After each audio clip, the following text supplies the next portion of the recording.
जी मान जी, अपना परिचय बताइए। भैया मेरा परिचय ये है कि मेरा नाम विजय शर्मा उर्फ महंत गणेश दास है। मैं इसी मातृभूमि का रहने वाला हूँ। ये जहाँ पर आप बैठे हैं मेरी ग्राम सभा उमरा है। जी बड़ी पिछड़ी ग्राम सभा मेरी है और मेरे ग्राम सभा में कुछ आताताइयों की नजर लग गई है जी और ये मैं समझता हूँ कि पूरे फतेहपुर का सबसे पिछड़ा हुआ मेरी ग्राम सभा है। जी जी और यहाँ पे जो भी योजनाएं आते हैं जी वो हवा में चले जाते हैं। हमारा प्रधान भी बहुत परेशान है, बोल रहा कि महंत जी यहाँ की योजनाओं में हमको जो है कुछ मिल नहीं पा रहा और यहाँ के लिए हम पूरी संवेदनशीलता के साथ काम कर रहे हैं।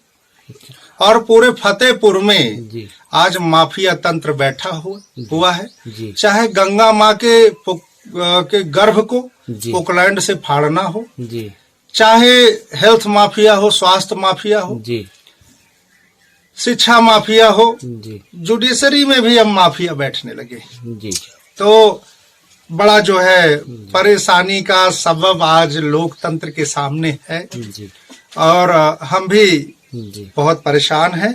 और हमें देखिए किसी पर हस्तक्षेप करने का कोई प्रश्न नहीं है। जी मैं तो सरकार से जो है पुलिस रिफॉर्म जी और जुडिशियल रिफॉर्म की मांग कर रहा हूं, क्योंकि पुलिस रिफॉर्म और जुडिशियल रिफॉर्म की आज हमारे देश में बहुत आवश्यकता है। पुलिस इंडियन पुलिस एक्ट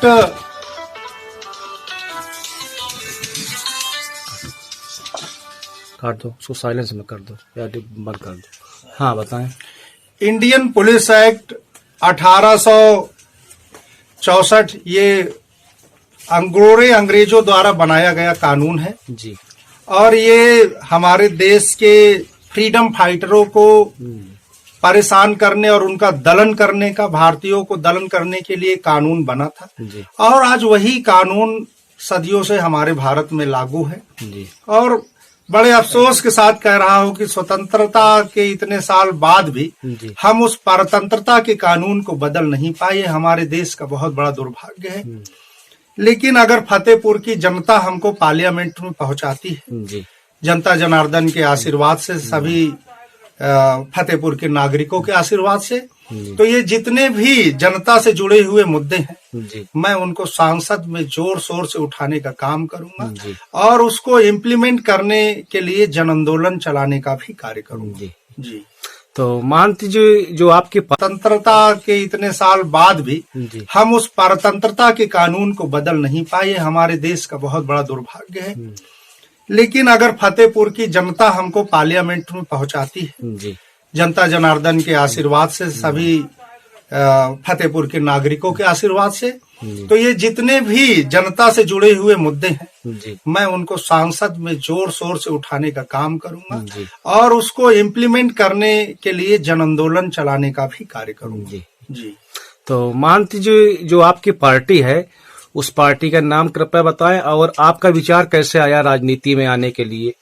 देखिए मेरा राजनीतिक बैकग्राउंड बहुत पहले से है जी और हमारे परम पूज्य गुरुदेव श्री श्री 1008 खड़ेश्वर दास जी महाराज के आशीर्वाद से और हमारे प्रभु विघ्नहर्ता श्री गणेश भगवान के आशीर्वाद से जी विचार राजनैतिक जी तो है लेकिन सामाजिक ज्यादा है। जी राजनीति में भी जी सामाजिकता करने का मुझे शौक है। जी मैं अपने फतेहपुर को जी एक नए मुकाम तक पहुंचाने के लिए, जी घर घर गांव गांव व्यापार को बढ़ाने के लिए जी संकल्पित हूँ, दृढ़ निश्चयी हूँ जी कि जब तक फतेहपुर के जी हर घर में जी रोजगार नहीं मिलता है जी और हमारे फतेहपुर में आप देखेंगे कि ग्रामीण जो रोड सड़क है, जी सड़कों का जो जाल है वो पूरी तरीके से ध्वस्त हो गया है। जी सड़कों में आप जहां जाओगे केवल धूल, गड्ढे ही गड्ढे, खड्डे ही खड्डे बड़े बड़े दिखाई देते हैं। जी और अगर मौका मिला तो अपनी इस परतंत्र मातृभूमि को स्वतंत्र कराने के लिए संघर्ष करूंगा। जी जी मान जी, ये बताइए कि ये जो 10 वर्षों से हमारे यहाँ पे साध्वी नंदन ज्योति जी हैं, जी जो सांसद वर्तमान में इस समय फतेहपुर की हैं, तो उनके विकास कार्यों को लेकर या उनके बारे में कुछ कहना चाहेंगे। देखिए वो भी संत हैं जी और मैं उनको बहुत बहुत साधुवाद देता हूँ। जी और किसी संत पर मैं कटाक्ष नहीं करता हूँ, लेकिन वो मेंबर ऑफ पार्लियामेंट और मिनिस्टर हैं, जी तो उस नाते मैं जरूर ये कह सकता हूँ कि हमारे मातृभूमि के लिए जी ये 1% काम भी उनके कार्यकाल में नहीं हो पाया। ये बड़ा दुखद है हमारे लिए, बड़ा पीड़ादायी है, जी, जी। बहुत पीड़ादायी है। जी